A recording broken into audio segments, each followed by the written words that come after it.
Vande Gujarat.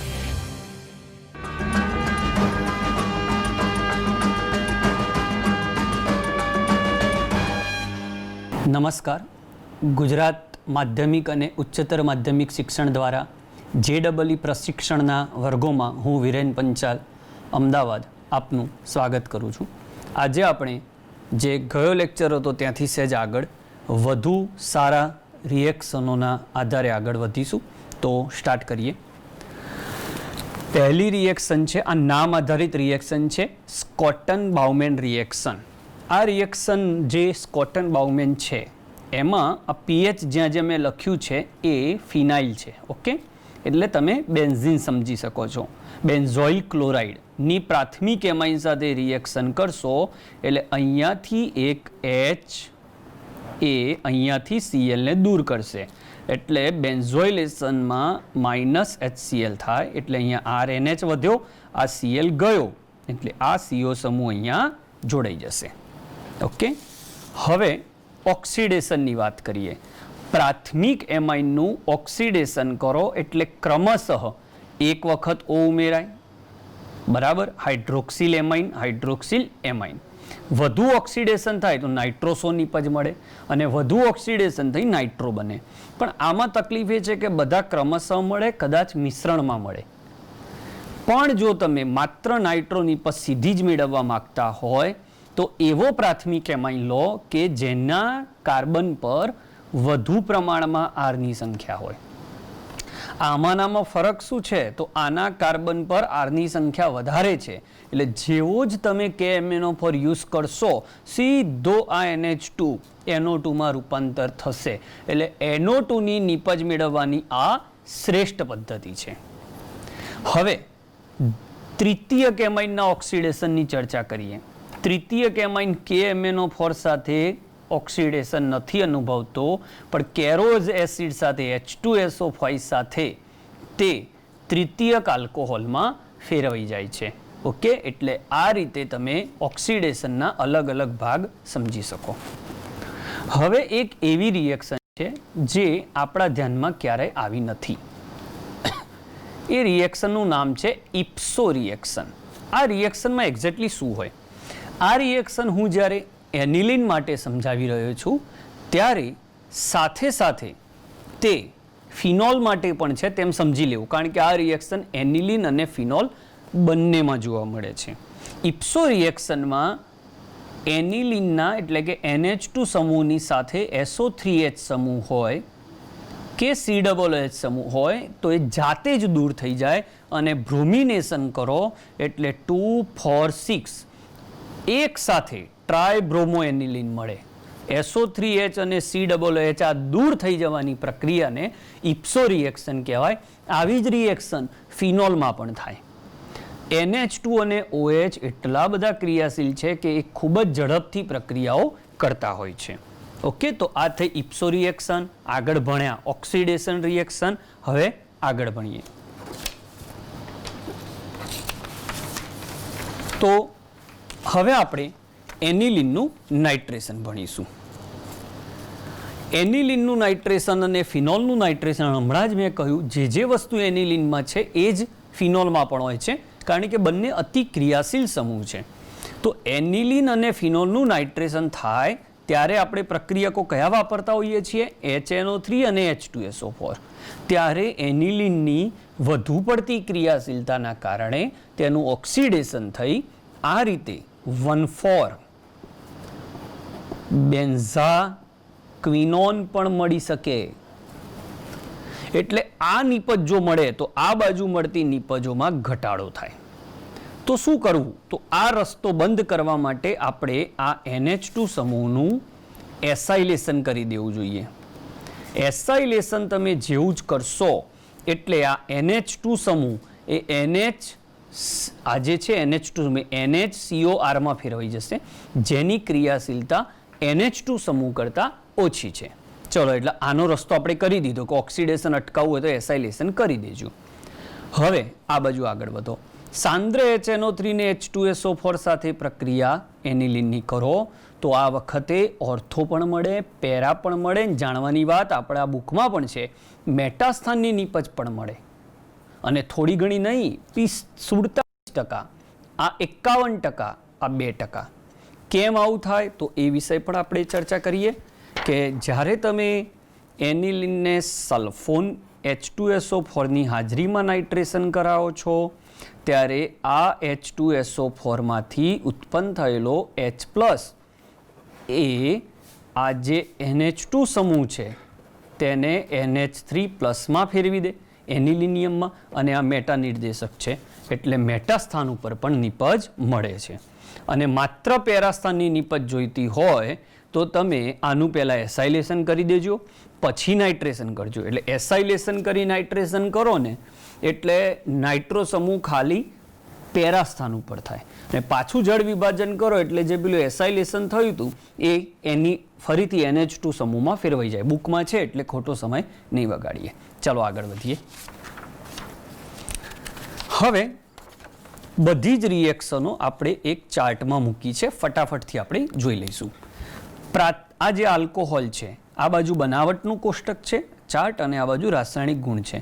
આલ્કોહોલની amine સાથે delta એટલે ગરમી, તો અનુક્રમે પ્રાથમિક, દ્વિતીયક, તૃતીયક એમાઇન મળતા જાય. ગ્રાબિયલ થેલેમાઇડ આગળ ભણી ગયા. Br2NaOH હોફમેન આગળ આવી ગયું છે. RNO2 નું રિડક્શન કરો, અહીંયા Fe+HCl પણ લઈ શકાય તો પણ બની જાય. RCN નું રિડક્શન કરો તો પ્રાથમિક એમાઇન મળે. CONH2 નું રિડક્શન કરો તો પણ પ્રાથમિક એમાઇન મળે. પણ NCO આઇસોસાયનેટોનું KOH સાથે રિએક્શન અને RCOOH ની હાઇડ્રેઝોઇક એસિડ સાથે એ પણ આપણે આગળ ભણ્યા છીએ, જેને સ્કીડ પ્રક્રિયા કહેતા હોઈએ છીએ. ખાસ યાદ રાખો પોઈન્ટ, આ બહુ જ કામમાં આવશે.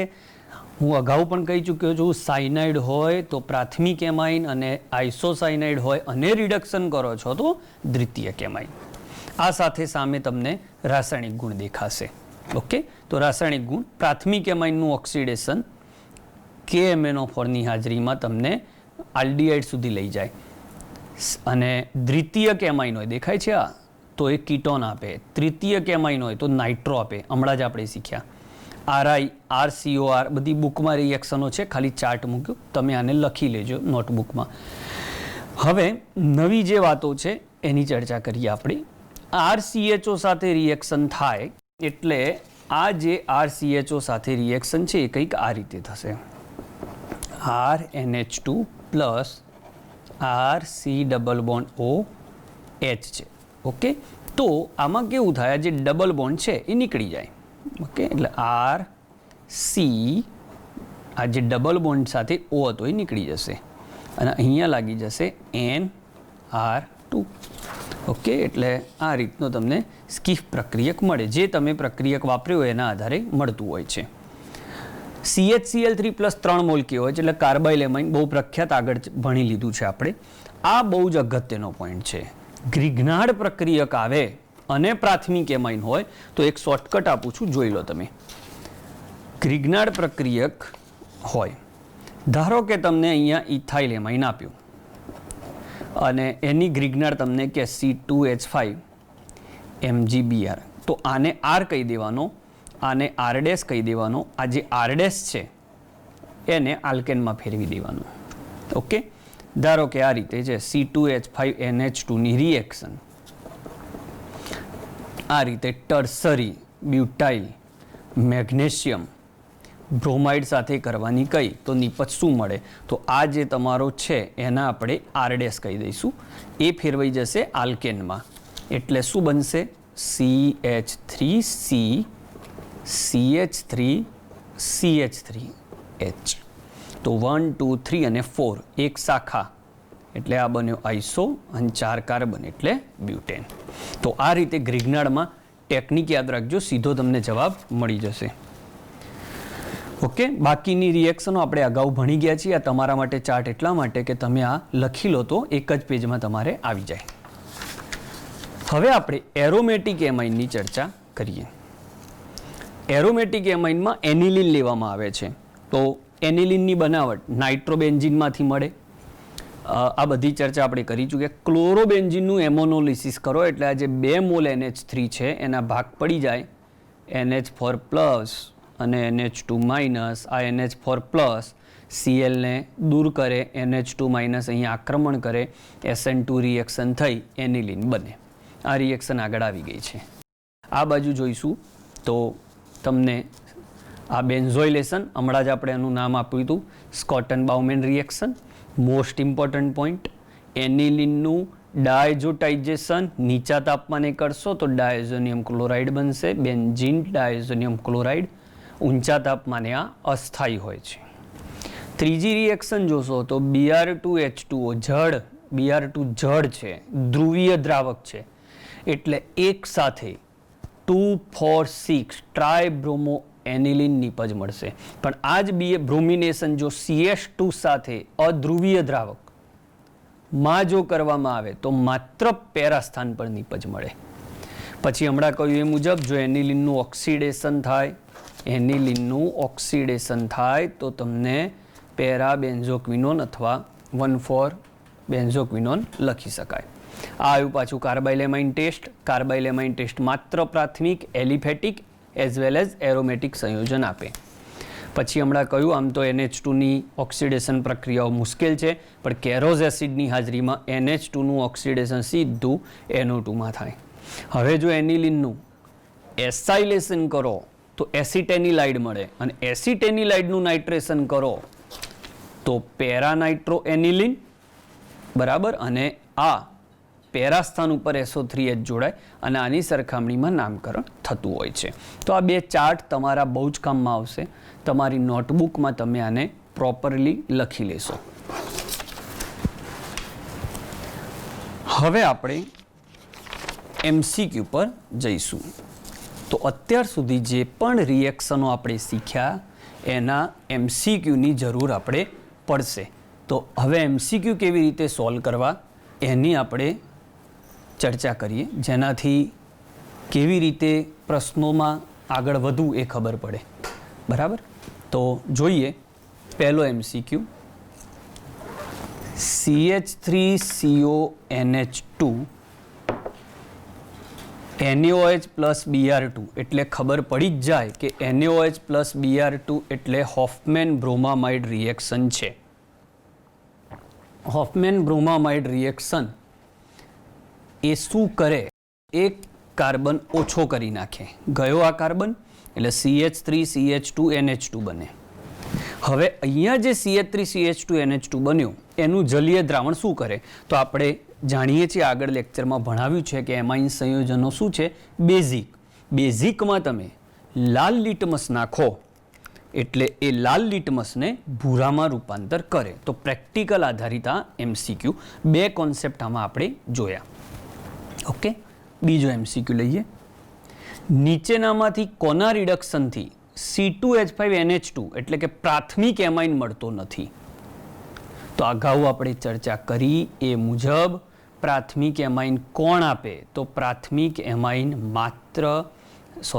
આઇસોસાયનાઇડ એ કોઈ દિવસ પ્રાથમિક એમાઇન રિડક્શનથી ના આપી શકે, જળ વિભાજનથી આપે. તો આ આઇસોસાયનાઇડ છે, એ આઇસોસાયનાઇડ રિડક્શનથી, ખાસ સાંભળજો, રિડક્શનથી C2H5NH2 ના આપે. પણ જો અહીંયા આ જ પ્રશ્ન રિડક્શનના બદલે જળ વિભાજન શબ્દ હોત તો આ નિપજ મળે. આગળ ભણ્યા છીએ આપણે. ઓકે, ત્રીજો પ્રશ્ન. CH3CONH2 કોની સાથે પ્રક્રિયા કરે તો CH3CN મળે? તો પ્રક્રિયા જોઈને તમને આગળ તો પછી કહેલું છે કે ભાઈ CH3CN નું તમે રિડક્શન કરો એટલે એમાઇન મળે, એ આપણે જાણીએ છીએ. પણ પ્રશ્ન એ છે કે આ જે CH3CONH2 માંથી CH3CN બન્યું તો એમાં તમે કયો પ્રક્રિયક વાપરો છો? તો જુઓ, CH3CONH2 એ CH3CN બનાવે છે. ધ્યાન આપો, ધ્યાન. તો અહીંયા H2 અને અહીંયાથી O ગયા, મતલબ કે એક રીતે કહીએ તો શું થયું? નિર્જળીકરણ થયું, મતલબ પાણી દૂર થાય છે. આ પાણીને શોષી શકતો હોય એવો ઓક્સાઇડ લેવાનો, એટલે P4O10 પ્રબળ ભેજ શોષક છે. અને આમાં ફોસ્ફરસ અધાતુ છે. તો હવે તમે પ્રશ્ન જોશો તો આ કોન્સેપ્ચ્યુઅલ પ્રશ્ન થયો. જો શું છે પ્રશ્ન, આમાંથી આ બનાવવા માટે આ જે ક્વેશ્ચન માર્ક છે એમાં કઈ અધાતુના ઓક્સાઇડ વપરાશે? તો P2O5 અથવા P4O10 આ દ્વિઅણુક હોય એટલે ફોસ્ફરસના ઓક્સાઇડ વપરાશે, એટલે જવાબ આવશે એ. ચાલો ચોથો પ્રશ્ન, RNH2 CHCl3 plus 3 mole KOH. હું તમને એટલા માટે આ રિએક્શન વારે વારે કહું છું કે આના બેઝ ઉપર જ પ્રશ્નો વધારે પૂછાય છે. તો RNH2 plus CHCl3 3 mole KOH અહીંયા શું આપે બધા જ જાણે છે હવે તો, આઇસોસાયનાઇડ આપે. બરાબર, તો નિપજ અહીંયા આઇસોસાયનાઇડ મળી ગયો, યાદ રાખજો એન આ રીતે. હવે એની નિપજ જે એ મળી એ કઈ પ્રક્રિયા કરે તો RNH2 મળે? તો હાલ મેં તમને કહ્યું, ફરીથી તમને કહી દઉં, NC હોય અને જો રિડક્શન થાય તો તમને NHCH3 એટલે દ્વિતીય કેમાઇન મળે. પણ જો આ જ વસ્તુ જળ વિભાજન થાય તો તમને પ્રાથમિક એમાઇન મળે. તો RNH2 પ્રાથમિક એમાઇન છે એટલે આપણે પ્રાથમિક એમાઇન આનાથી મળશે. કઈ પદ્ધતિથી? જળ વિભાજન. ચાલો પાંચમો પ્રશ્ન, એલાઇલ આઇસોસાયનાઇડ. એલાઇલ એટલે પાસેનો કાર્બન sp3 અને એના પછીનો કાર્બન sp2. તો આ એલાઇલ આઇસોસાયનાઇડ માં સિગ્મા અને પાઈ બંધની સંખ્યા છે. બહુ સહેલો પ્રશ્ન છે, જાતે સમજી શકાશે. ચાલો આની અંદર બહુ જ સરસ પ્રશ્ન, આપણે આને સમજીશું વ્યવસ્થિત. અહીંયા તમે જુઓ રિએક્શન સમજાઈશું. આ CH3 છે, C double bond O NH2. હવે શું થાય મિત્રો, જે ડબલ ની અંદર એરા ઉપર એક સાથે ઘણી બધી વસ્તુ આપશે તો પહેલું તમારે એ ધ્યાન રાખવાનું કે જે એક નંબર આપ્યો છે એ પ્રક્રિયા પહેલાં થાય. તો NaOH અને Br2. બોલો શું કરે NaOH અને Br2? હોફમેનમાં શું થાય, આ કાર્બન નીકળી જાય. શું બન્યું? આ રીતે CH3 અને સામે NH2. Reaction number 1. પછી બીજી રિએક્શનમાં તમને કહ્યું છે C6H5COCl. સ્કોટન બાઉમેન થયું ને આ, તો અહીંયાથી H જાય, આ Cl ને દૂર કરે, -HCl. અહીંયા NH, આ CH3 as it is, Cl ગયો એટલે અહીંયા CO, C6H5 બને. ક્લિયર? ઓકે. સાતમો પ્રશ્ન, એક કાર્બનિક પદાર્થ A ને ગરમ કરીએ, NH3 સાથે તે B આપે. ગરમ કરીને NH3 છે, ગરમ અને NH3 બંને ભેગું કરીએ, B આપે. પછી B ને માત્ર ગરમ તમે કરો છો તો C આપે. અને KOH અને Br2 સાથે તે CH3 CH2 NH2 આપે. તો સંયોજન એ શું હશે? તો આવા પ્રશ્નોમાં ટ્રીક વાપરવી પડે, JEE છીએ એટલે. જુઓ તમે, KOH અને Br2 જેવો જ આવે એટલે આ હોફમેન બ્રોમામાઇડ રિએક્શન થઈ ગઈ.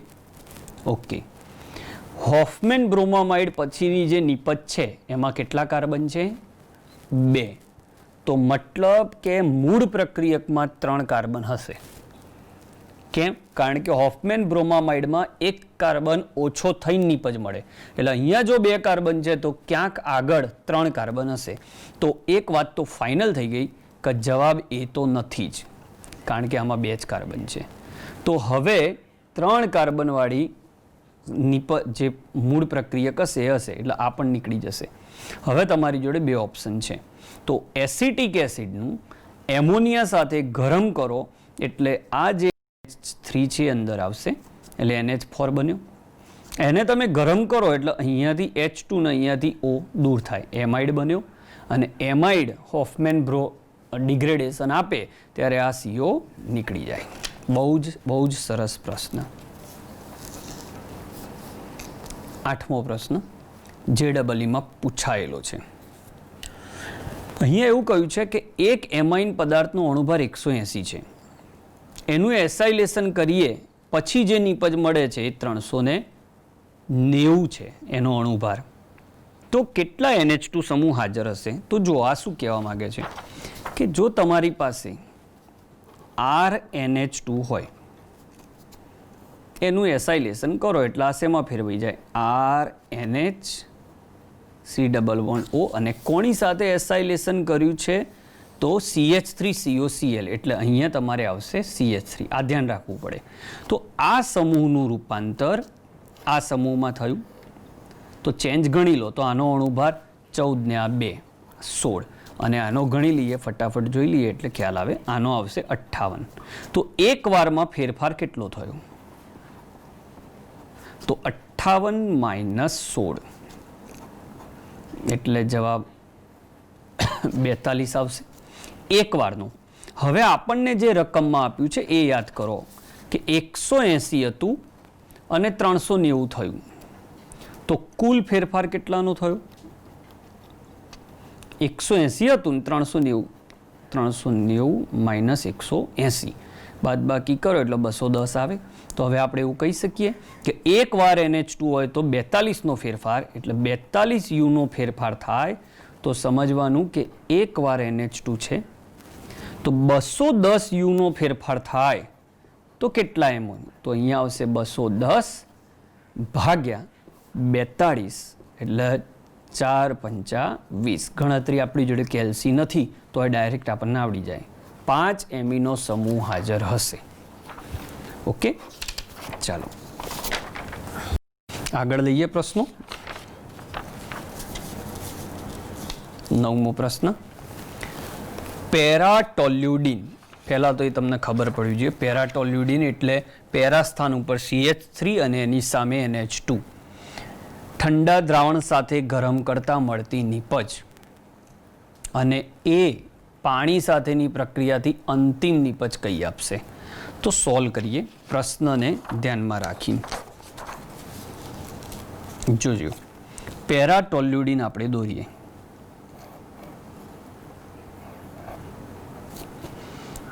આ NH2, એના પેરા સ્થાન ઉપર CH3. હવે આ બધા જ જાણે છે NaNO2 ને ઠંડુ દ્રાવણ એટલે બધું શું થાય? તો અહીંયા તમને NaNO2 હોવાના લીધે અહીંયા તમને N2+ Cl- બને. આ એમનું એમ. પછી તમને કહ્યું છે પાણી સાથે ગરમ કરો એટલે H2O. તો આની સાથે પ્રક્રિયા ના થાય, આની સાથે થાય.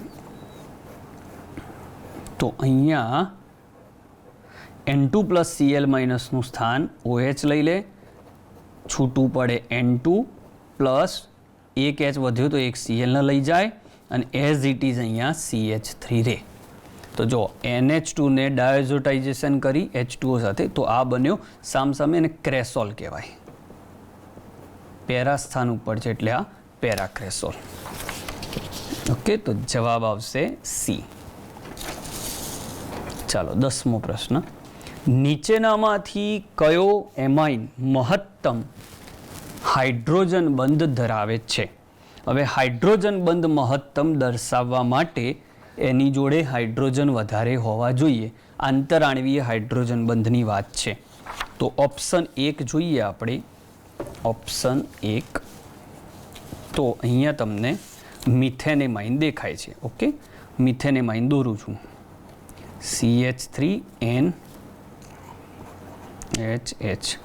આની જોડે સૌથી વધારે H છે એટલે આના હાઇડ્રોજન બંધ બનાવવાની સંખ્યા વધારે હશે. નાઇટ્રોજન પણ બનાવશે, પણ બીજા ઓપ્શન જો ડાયમિથાઇલેમાઇન તો એમાં આ રીતે થશે. તો હવે અહીંયા એક જ H છે તો હાઇડ્રોજન બંધની સંખ્યા એક જ થશે. અને અહીંયા ટ્રાયમિથાઇલેમાઇનમાં તો H જ નહીં હોય, જોઈ લો. તો તો આ તો હાઇડ્રોજન બંધ બનાવે જ નહીં, એટલે જવાબ આવશે આપણો એ. ભૌતિક ગુણમાંથી આ MCQ આપણે લીધેલો છે, જવાબ આવશે એ.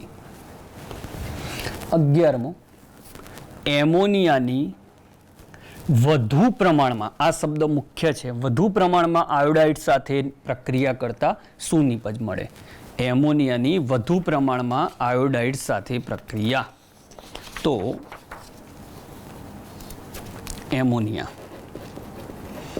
વધુ પ્રમાણમાં મિથાઇલ આયોડાઇડ છે, બરાબર, ઇથાઇલ આયોડાઇડ એટલે C2H5I વધુ પ્રમાણ હોવાથી એ પહેલાં C2H5NH2 બનાવશે, આગળ જઈ દ્વિતીયક બનાવશે, આગળ જઈ તૃતીયક અને છેલ્લે ચતુર્થક ક્ષારમાં રૂપાંતર થાય.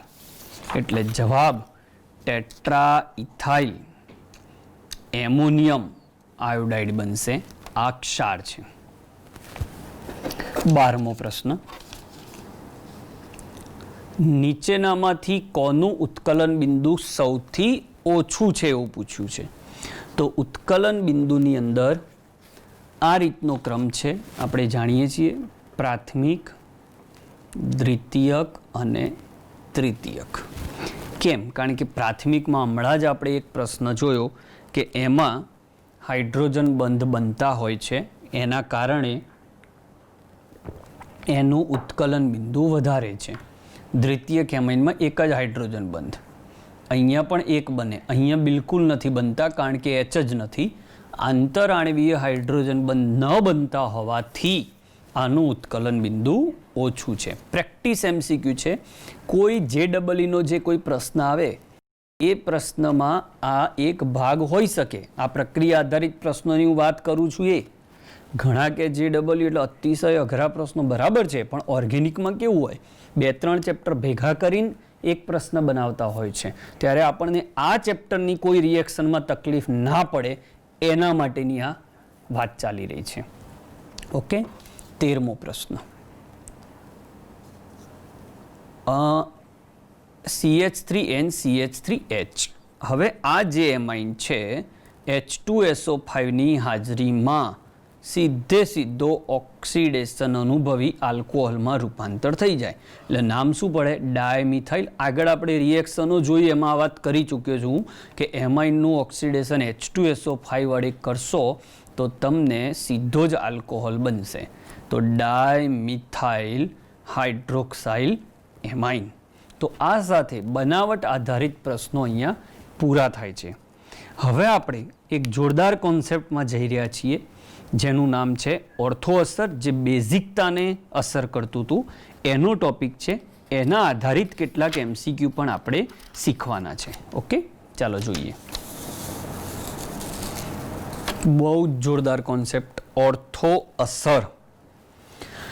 ઓર્થો અસર પહેલાં તો કયા સંયોજનોમાં જોવાની એ મુખ્ય વાત છે. તો બેન્ઝીન પર COOH એટલે બેન્ઝીન કાર્બોક્સિલિક એસિડ અને એનિલિન જેવા સંયોજનોમાં આની અસર થાય. ક્યારે આ અસર જોવા મળે? ત્યારે જ આ અસર જોવા મળે જ્યારે તેના ઓર્થો સ્થાન ઉપર કોઈ એવો સમૂહ જોડાય કે જેની વાન ડર વાલ્સ ત્રિજ્યા આ જે છે આ અને આની વાન ડર વાલ્સ ત્રિજ્યા એકબીજા પર ઓવરલેપ થઈ જાય, એટલે કે એકબીજા પર આવરી જાય. એના કારણે આની નાની વચ્ચે અપાકર્ષણ ઊભું થાય. એના કારણે આ મિથાઇલ સમૂહના અપાકર્ષણના કારણે આ COOH સમૂહને એ સમતલની બહાર ફેંકી દે. ઓકે, અને એના લીધે કેવા કેવા ચેન્જીસ આવે એ હું તમને સમજાવું. જોજો એક કોરા પેજની અંદર આ આપણું COOH છે.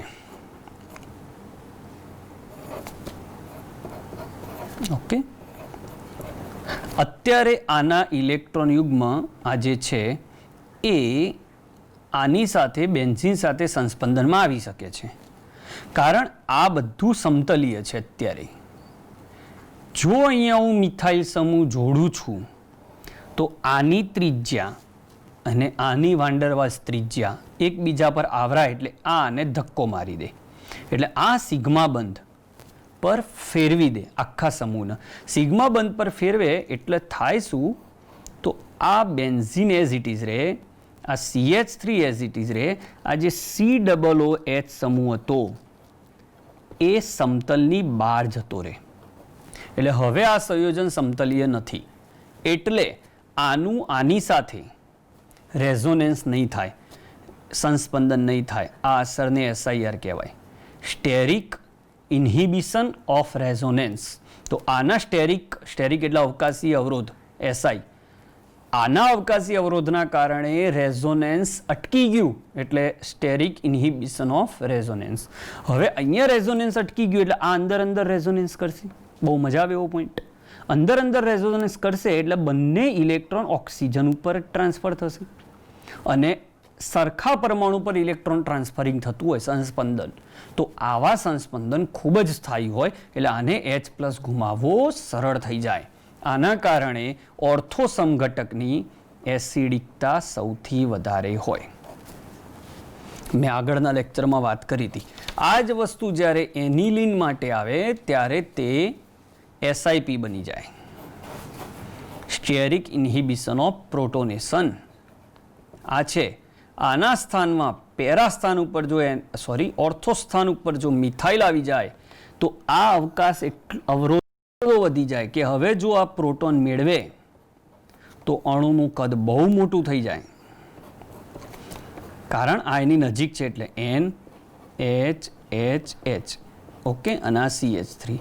આ કદ મોટું હોવાના કારણે એની જલીયકરણ કરવાની ક્ષમતા, જેનું કદ વધારે હોય સાઇઝ ઇન્ક્રીઝ થાય, તો જલીયકરણ ડિક્રીઝ થાય. જલીયકરણ ડિક્રીઝ થાય એટલે આની સ્થાયીતા ઘટી જાય. એટલે આ સંયોજનનું પ્રોટોનેશન અટકી ગયું કહેવાય, કારણ કે સામે ગયા પછી સ્થાયી જ નથી રહી શકતો. એટલે શું અટક્યું? પ્રોટોનેશન. તો આને SIP અસર કહેવાય, સ્ટેરિક inhibition of protonation. સ્ટેરિક inhibition of protonation એટલે પ્રોટોનેશન અટકી ગયું, મતલબ આ સ્થાયી નથી થતું. જો આ સ્થાયી ના હોય તો આની બેઝિકતા ઓછી હોય. એટલે ઓર્થોની બેઝિકતા હંમેશા ઓછી હોય અને ઓર્થો સમઘટકોની એસિડિકતા હંમેશા વધારે હોય. આ પોઈન્ટ ધ્યાન રાખજો. ઓર્થો એસિડિકતામાં આગળ થાય અને બેઝિકતામાં પાછળ જતું રહે. બહુ જ જોરદાર કોન્સેપ્ટ. ઓકે, તો હવે આના આધારે થોડા પ્રશ્નો શીખીએ. જો MCQ નંબર 1, બહુ જોરદાર MCQ હવે સ્ટાર્ટ થયા છે. અહીંયા A, B અને C તમને 3 સંયોજનો આપ્યા છે. તો આમાં કયા કયા પ્રકારના પ્રશ્નો પૂછાય? પ્રશ્ન નંબર 1, કોનું જલીયકરણ વધારે થશે કે ઓછું થશે? કોનું પ્રોટોનેશન વધારે થશે કે ઓછું થશે? સ્થાયીતા પૂછાય, બેઝિકતા પૂછાય. તો બધા જ પ્રશ્ન આપણે સોલ્વ કરીએ. શું જોવાનું? તો આ N+, મિથાઇલ તો ઓર્થો અસર તો આવી, પ્રોટોનેશન અને H+ જે મેળવ્યો છે એનું કમ્પેરિઝન આ લોકો સાથે કરવાનું. તો જેમ જેમ N+ ઉપરના મિથાઇલ સમૂહની સંખ્યા વધતી જાય છે તેમ તેમ એના પર અવકાશીય અવરોધ વધતો જાય છે. અવકાશી અવરોધ વધતો જાય, અણુ મોટો થતો જાય, એટલે એનું અપાકર્ષણ વધતું જાય એકબીજા પ્રત્યે. એટલે જેમ જેમ કદ વધતું જાય એમ અપાકર્ષણ વધતું જાય. એના કારણે જલીયકરણ ઘટતું જાય, કારણ કે અણુનું કદ મોટું થઈ રહ્યું છે.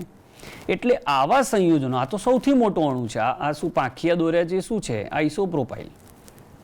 3 આઇસોપ્રોપાઇલ છે. એટલો મોટો અણુ છે કે આનું જલીયકરણ અતિ મુશ્કેલ છે. હવે જલીયકરણ નથી થતું મતલબ આને પ્રોટોન મેળવવાનો કોઈ હક નથી. એટલે પ્રોટોનેશન ઓછું, સ્થાયીતા ઓછી, બેઝિકતા ઓછી. તો આ સૌથી મોટો અણુ એટલે આની બેઝિકતા સૌથી ઓછી. હવે બહુ જ જોરદાર એક MCQ તમારી માટે કે આ બે સંયોજનમાં આ C અને આ N વચ્ચેની બંધ લંબાઈ જો M હોય અને અહીંયાની બંધ લંબાઈને આપણે N ધારીએ તો બંધ લંબાઈનો સાચો સંબંધ જણાવો. ઓકે, તો હવે આમાં આપણે વ્યવસ્થિત ધ્યાનથી જોવું પડશે કેવી રીતે બંધ લંબાઈ નક્કી થાય છે. ઓકે, જુઓ અહીંયા તમારી પાસે N ડબલ બોન્ડ O અને O છે. અહીંયા કોઈ ઓર્થો અસર નથી એટલે અહીંયા સંસ્પંદન થશે. સંસ્પંદન થાય એટલે આ જે એકલ બંધ છે એ એકલ બંધમાં દ્વિબંધની લાક્ષણિકતા આવી જાય. દ્વિબંધની લાક્ષણિકતા આવે એટલે આપણે જાણીએ છીએ બંધ લંબાઈ ઘટે તો બંધ લંબાઈ શું લીધી છે આપણે m, તો આ m ઓછો આપણે જે ધાર્યો હતો ને એવો નથી કારણ કે આ દ્વિબંધ લાક્ષણિકતા આવી ગઈ. હવે n નો વિચાર કરો તો n માં શું આવી ગયું આ રીતે છે. અહીંયા N ડબલ બોન્ડ O અહીંયા હતો મિથાઇલ. ઓકે, તો આ મિથાઇલના કારણે હમણાં જ આપણે ચર્ચા કરી કે રેઝોનન્સ અટકી જાય, એ આને અપાકર્ષણ કરે, આને બહાર ધક્કો મારી દે, બહાર ધક્કો મારે એટલે સમતલની બહાર નીકળી જાય. સમતલની બહાર નીકળી જાય એટલે હવે તે બેન્ઝીન સાથે સંસ્પંદન કરવા માટે અવેલેબલ નથી. એટલે હવે આ જે એકલબંધ હતો એ એકલબંધ જેવો જ રહે, દ્વિબંધના ગુણ આવે નહીં. એટલે આ બંધ લંબાઈ n જે છે એ m કરતાં વધારે હોય. સંસ્પંદનના કારણે અહીંયા બંધ લંબાઈ ઘટી અને અહીંયા સંસ્પંદન થતું હતું એ અટકાઈ દીધું. કોને? મિથાઇલ સમૂહે. કઈ અસર? SIR steric inhibition of resonance. એના કારણે સંસ્પંદન અટકી ગયું, એના કારણે આની બંધ લંબાઈ એઝ ઇટ ઇઝ રહી. એટલે એનનું બંધ લંબાઈ એમ કરતાં વધારે છે. ઓકે, ચલો હવે કેટલાક આગળ પ્રશ્નો લઈએ. ફરીથી એ જ વાત અવકાશી અવરોધક અસરની, પરંતુ થોડાક અન્ય MCQ સાથે. એમ તો એમાઇન સંયોજનના નથી, પણ અગાઉ મેં કહ્યું હતું ઓર્ગેનિક એ દરેક ચેપ્ટર ભેગા કરીને કોઈ પ્રશ્ન બનાવે ત્યારે તમારી પાસે એનું નોલેજ હોવું જોઈએ. અહીંયા જુઓ, પાસે આયોડિન છે, આયોડિનના કદ મોટા હોય એટલે આની વાન્ડરવાલ્સ ત્રિજ્યાને ટચ કરશે એટલે અવકાશી અવરોધ ચાલુ થઈ ગયો. જેવો અવકાશી અવરોધ ચાલુ થાય એટલે એ લોકોને એકબીજાથી દૂર જવાની ઈચ્છા થાય એટલે આયોડિન લઈને જતો રહે. એટલે I જતો રહેશે સરળતાથી, I2 બનશે. I દૂર થયો, વિલોપન થયું, દ્વિબંધ રચાય. આવું જ કામ તમે પ્રયત્ન જો કરો Cl માટે તો નહીં થાય, કારણ કે Clનું કદ આયોડિન કરતાં ઓછું છે. ઓછું કદ હોવાના કારણે આની વાન્ડરવાલ્સ ત્રિજ્યાઓ ઓવરલેપ નથી થતી. ઓવરલેપ થતી એટલે અપાકર્ષણ નથી, એટલે આમાં SIR નથી, એટલે આમાં અવકાશી અવરોધ નથી. રેઝોનન્સ ના કહી શકાય, ખાલી અવકાશી અવરોધ. SIR રેઝોનન્સ માટે શબ્દ છે. અહીંયા અવકાશી અવરોધ નથી એટલે જાતે દૂર નહીં થાય, પણ જો ZN ઉદ્દીપક આપ્યો તમે તો એ દૂર કરી દેશે. એટલે અહીંયા ઉદ્દીપક જરૂરી છે અને અહીંયા ઉદ્દીપક જરૂરી નથી. આવા કોન્સેપ્ચ્યુઅલ પ્રશ્નો તમારી સામે આવે. ઓકે, ત્રીજો, આપેલમાં અવકાશી અવરોધ આવે તો ના આવે. અહીંયા OH છે અને અહીંયા NO2, બંને OH નું કદ નાનું છે COOH ની સરખામણીમાં, એટલે અહીંયા અવકાશી અવરોધ ના આવે.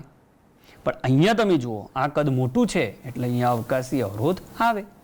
એટલે ઓર્થોનું એસિડિકતા ત્યારે જ વધારે હોય જ્યારે COOH સમૂહ હોય. OH હોય તો ઓર્થો અસર વિચારવાની જ નહીં. બહુ સરસ. બીજો જોરદાર પ્રશ્ન અવકાશી અવરોધનો છે એટલે જરા મેળવી લઈએ. આ કાર્બોક્સિલિક એસિડ છે, C2H5OH છે, એટલે એસિડ વત્તા આલ્કોહોલ એસ્ટર બનાવવો જ જોઈએ. પણ તમે અહીંયા જુઓ તો ફરીથી 2 વખત મિથાઇલ સમૂહ આવ્યો.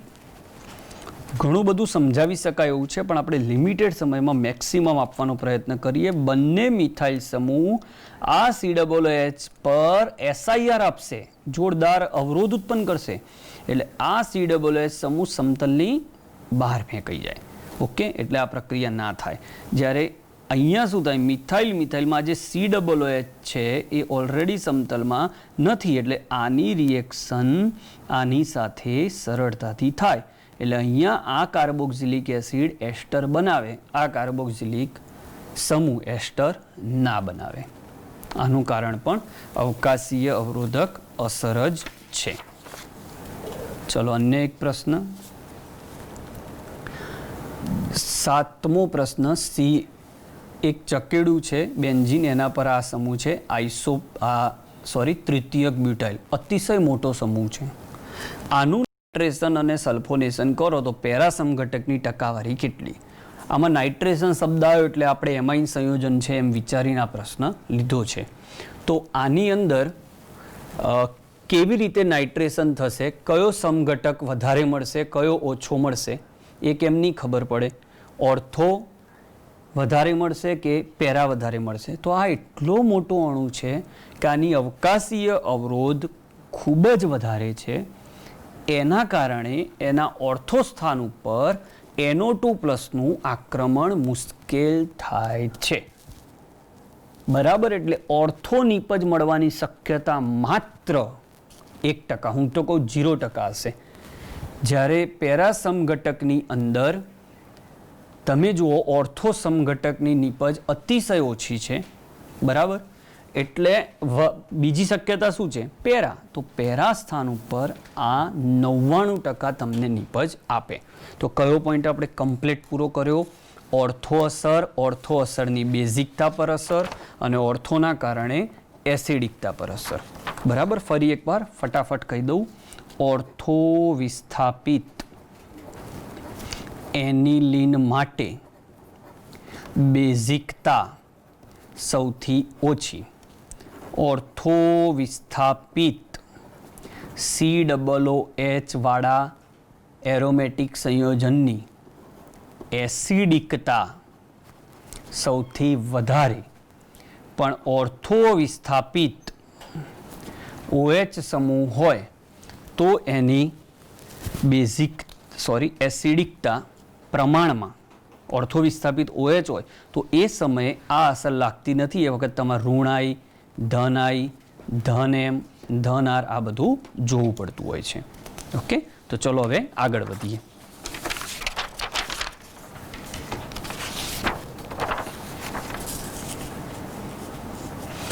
હવે આ ટોપિક આપણી NCERT બુકમાં નથી એટલે મેં આને તફાવત સ્વરૂપે અહીંયા રજૂ કર્યો છે. ટોપિક છે સાયનાઇડ અને આઇસોસાયનાઇડ વચ્ચેનો મુખ્ય તફાવત. આપણી બુકમાં સાયનાઇડ, આઇસોસાયનાઇડ કે નાઇટ્રો વિશે કશું નથી એટલે આપણે આને બરોબર વ્યવસ્થિત સમજવું પડશે.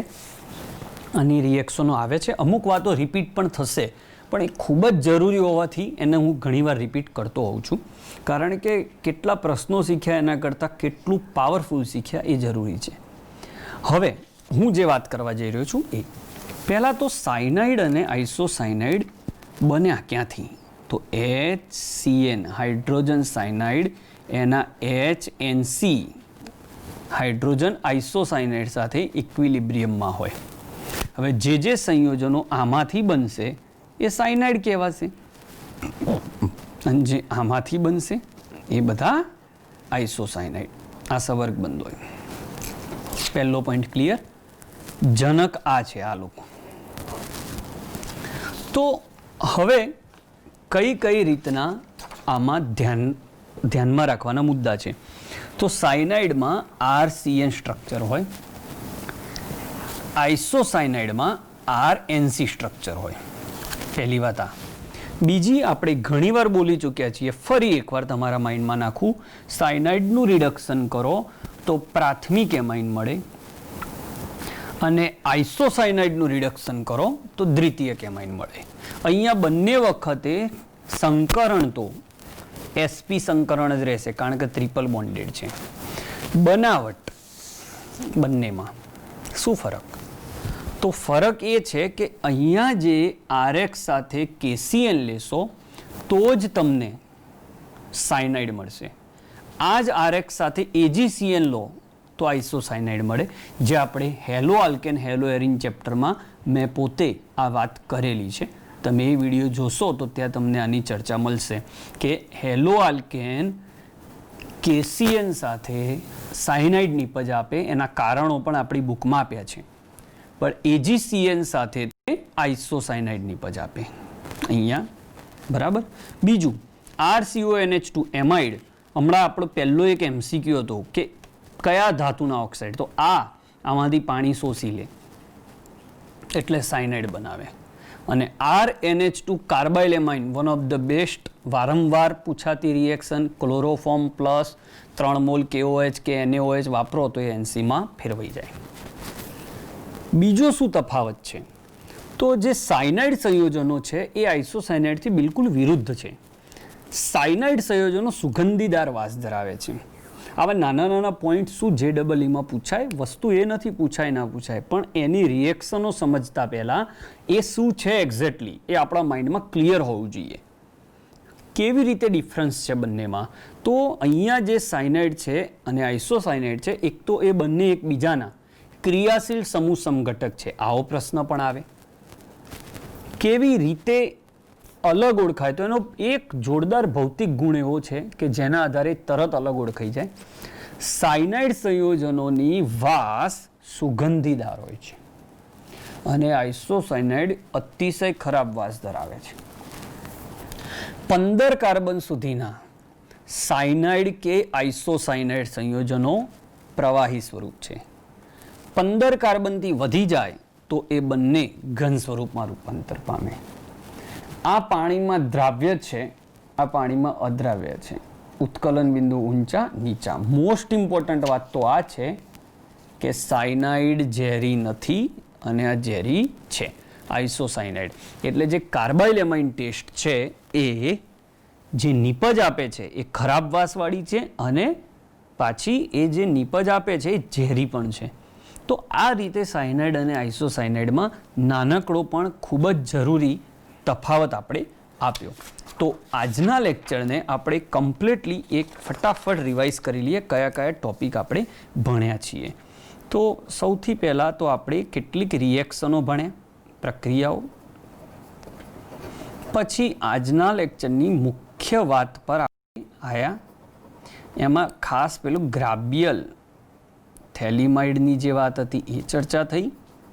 એના પછી એક SIR ઇફેક્ટ, ઓર્થો ઇફેક્ટ, એના આધારિત MCQ જોયા અને બનાવટ આધારિત આપણે 5 થી 6 MCQ આપણે એમાં જોયા.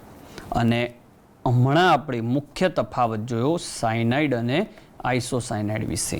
તો હવે આપણે ડાયોઝોનિયમ ક્ષાર અને કેટલાક કોન્સેપ્ટ બુસ્ટર MCQ પર ચર્ચા કરવી પડશે, જે આપણે આની પછીના લેક્ચરમાં ચર્ચા કરીશું. આભાર.